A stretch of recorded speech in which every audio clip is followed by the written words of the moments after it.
sir চৌমিপাৰ arrest হোৱাৰ possibility কেনেকুৱা সবকে যোন এইটো কাম কৰিছে উইদাউট ৰিজাৰ্ভ বেংক পাৰমিশন সকলো এৰেষ্ট হ'ব কোনো মই ব্যক্তিগত কোনোবাৰ নাম ল'ব খোজা নাই কিন্তু যোনে এই কাৰবাৰটোৰ লগত জড়িত আছিল আৰু ৰিজাৰ্ভ বেংকৰ অনুমতি নোহোৱাকৈ আমাৰ দেশত কোনেও বিত্তীয় লেনদেন কৰিব নোৱাৰে যিসকলে বিনিয়োগ কৰিলে গোটেই অসমৰে তেওঁলোকে জানি বুজি চৰকাৰক নুসুধাকৈ কাৰো লগত কথা নপতাকৈ বিনিয়োগ কৰাটো ভুল হৈছে ভৱিষ্যতে যাতে এনেকুৱা কোনেও বিনিয়োগ নকৰে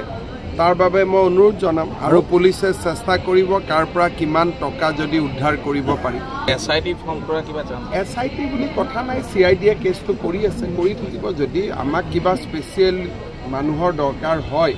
তেতিয়া এসআইটি হ'ব গতিকে এইটো ডিজিপিয়ে সিদ্ধান্ত ল'ব স্যাৰ কালি ডিব্ৰুগড় আমাৰ পুলিচে আমাৰ বাইক দিছে যে অন্য ষ্টেটতো এইটোৰ মানে আছে মানে বেলেগ ষ্টেটে অল ওভাৰ ইণ্ডিয়াতে হয় আৰু আমি ভাৰত চৰকাৰকো আমি জনাইছোঁ এনেকুৱা ঘটনা